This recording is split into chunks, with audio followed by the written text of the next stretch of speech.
आप सबका स्वागत है 60 डे स्पोकन इंग्लिश के इस सफ़र में। आज हमारा डे 2 है। चलिए आज हम बेसिक से स्टार्ट करते हैं।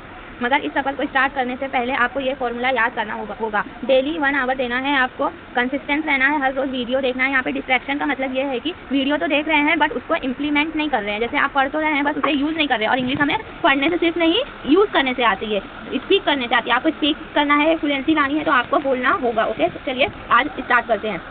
यहाँ पे 3 पिलर्स है स्पोकन फ्लुएंसी के लिए। पहले तो आपको बेसिक नॉलेज रहनी चाहिए इंग्लिश की, वर्ड्स की, वोकैबुलरी की, ग्रामर की। फिर आपको एक्टिवली प्रैक्टिस करना है, रिटन और ओरल दोनों, लिख के भी और बोल के भी। ज़्यादातर बोलने की कोशिश कीजिए। ओके, और आपका प्रैक्टिस पार्टनर कोई ज़रूरी नहीं है कि कोई इंसानी हो, एआई की भी हेल्प ले सकते हैं आप। आजकल बहुत सारे एआई टूल्स हैं जो आपको प्रैक्टिस में हेल्प कर सकते हैं। सबसे पहले हम सेंटेंस का बेसिक स्ट्रक्चर समझते हैं। तो किसी भी सेंटेंस में ये 3 चीज़ जरूर रहती है। ये चीज़ को काटिए है verb, subject, verb and object. Subject क्या होता है? सब्जेक्ट जिसके ऊपर काम हो रहा है या नहीं, जो काम कर रहा है। Use for identity, condition, location, no physical action is happening. Subject में जिसके जो काम कर रहा है। सब्जेक्ट में भी एक 2 होता है, एक एक्टिव सेंटेंस का और एक पैसिव सेंटेंस का। अगर एक्टिव सेंटेंस है तो एक्टिव सेंटेंस में सब्जेक्ट वो होता है जो काम कर रहा है, ओके, जिसके ऊपर फोकस है। पैसिव में सब्जेक्ट वो होता है जिसके साथ कोई इंसिडेंट हैपन हो, उसे हम सब्जेक्ट कहते हैं। ओके, यहाँ पे वर्ब, वर्ब का मतलब होता है एक्शन। वर्ब का मतलब क्या होता है? एक्शन।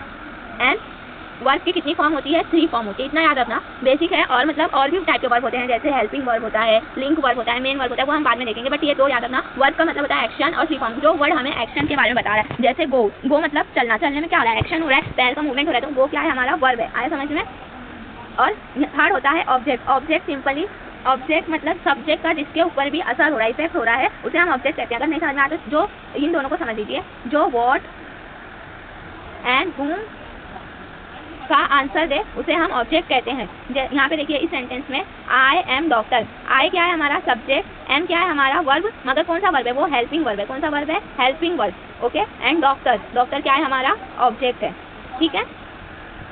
सबसे पहले जब भी हम कोई सेंटेंस पढ़ते हैं या चाहे हम लोग कुछ बोलते भी हैं, तो हम जो चीज़ बोलते हैं हम बेसिक उसमें 2 इंपॉर्टेंट क्या है? टाइम। क्या है इंपॉर्टेंट? टाइम। टाइम क्या है? एक ट्रिगर पॉइंट है इंजन को चलाने के लिए। टाइम जो भी हम पढ़े उसमें हमें टाइम को देखना ही पड़ता है। ओके, तो टाइम इज़ वेरी इंपॉर्टेंट। या फिर हम लोग कुछ बोल भी रहे तो उसमें हम कौन से सेंस में बोल रहे हैं? हम पास्ट की, हम जो बीत गया उसकी बात कर रहे हैं कि जो अभी बीता नहीं है उसकी, ये सब तो सब देखते हैं हम। टाइम के 3 टाइप्स होते हैं। प्रेजेंट मतलब अभी, पास्ट मतलब जो बीत गया है, बीते हुए को ही इंग्लिश में प्रीवियस बोलते हैं, प्रेजेंट को करंट, और फ्यूचर, फ्यूचर में हम एक्सपेक्टेड करते हैं कि ये होगा। Will happen later, happen before, happen now मतलब जो चीज़ अभी हुई है तो प्रेजेंट, हैपन बिफोर मतलब पहले जो हो चुकी है वो चीज़ पास्ट, और विल हैपन, विल मतलब होगा, तो जो होगा उसे हम फ्यूचर कहते हैं।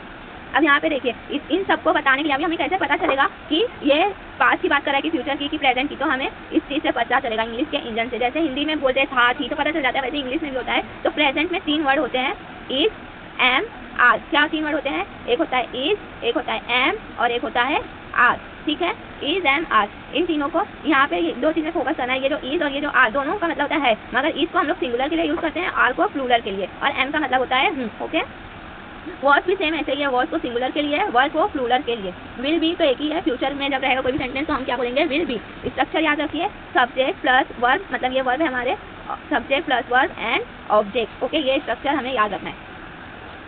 पहले हम देखते हैं यहाँ पे क्या लिखा है। मैं शिक्षक हूँ। यहाँ पे मैं का मतलब होता है आई, शिक्षक मतलब टीचर, ओके, हूँ मतलब एम। है नहीं बोला है, हूँ बोला है। अगर है बोलता है तो इज या आर यूज करते हैं, मगर यहाँ पे हूँ बोला है, हूँ मतलब एम। ओके, मगर क्या ये सही सेंटेंस है? आई टीचर एम, ये कभी देखा है आपने? नहीं, ये हिंदी के हिसाब से लिखा हमने, ये गलत है। इसीलिए हम अपने फॉर्मूला पे जाएंगे। फॉर्मूला क्या है? Subject verb object. ये ना हमारा फॉर्मूला सब ऐसे ही बनाते हैं। तो सब्जेक्ट हमारा क्या है? आई। आई मतलब पता है, सब्जेक्ट मतलब पता है जो काम करते हैं, तो काम किसकी बात हो रही है? आई की। इंपॉर्टेंट कौन है? आई। और फिर यहाँ पे वर्ब आएगा। वर्ब क्या है? एम। क्या है वर्ब? एम। और फिर उसके बाद आएगा शिक्षक, ऑब्जेक्ट हमारा टीचर। अब ये हमारा राइट सेंटेंस बना। जैसे आई एम टीचर, ये सही सेंटेंस बना कि नहीं? बिल्कुल सही। और आई एम हमेशा एम किसके साथ आता है? आई के ही साथ आता है, याद रखिएगा। और इसी तरह यहाँ पे और भी सेंटेंस है, I am doctor, I am great, I am driver. और भी सेंटेंस आपको प्रैक्टिस करनी है बोल बोल के।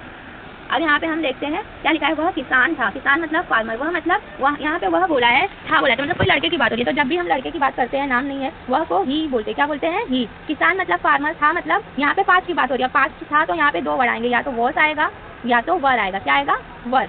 ओके, या तो वॉस का यूज़ करो या तो आप वर का यूज़ करो। मगर मैंने बताया जब सिंगुलर रहेगा, एक पर्सन रहेगा, एक पर्सन की बात होगी, तो हमेशा वॉस लगेगा। तो यहाँ पे क्या आ जाएगा? वॉस। ओके, यहाँ पे क्या आ जाएगा? Was. He was farmer. Okay, कैसे लिखेंगे हम लोग? He was a farmer. जैसे यहाँ पे लिखा है he was a doctor, was है तो मतलब ये पास्ट की बात हो रही है, प्रेजेंट की नहीं, फ्यूचर की नहीं, पास्ट की। ओके, अब यहाँ पे देखते हैं, वो चोर होंगे। यहाँ पे क्या बात आ रहा है, वो चोर होंगे। अभी वो चोर नहीं है ना, वो चोर थे, होंगे मतलब ये कब की बात कर रहा है, भविष्य की, फ्यूचर की। और जब भी फ्यूचर की बात आएगी तो क्या आएगा, विल बी। क्या आएगा, विल बी। तो क्या लिखेंगे हम लोग, वह को बोलेंगे दे। क्या बोलेंगे, दे। चोर मतलब थाइव्स, थाइव्स। यहाँ पे देखिए ज्यादा लोग हैं ना, तो यहाँ पे थाइव्स और होंगे तो विल बी। तो कैसे लिखेंगे हम, पहले ऑब्जेक्ट, ये हमारा दे क्या हो गया सब्जेक्ट, विल बी क्या हो गया वर्ब, और थाइव्स हो गया object. Okay, they will be thieves. क्या हो जाएगा, दे विल बी थाइव्स। इसमें ना प्लूरल है ना सिंगुलर, विल भी एक ही है। ओके, तो आज हमने क्या देखा, क्विक रिकैप करते हैं। Universally apply to present, past, future. जब भी कोई चीज़ है तो हमें इज, एम, आर का इस्तेमाल करना है, था तो वॉज वर्ब का, और होगा तो विल बी का इस्तेमाल करना है। ठीक है।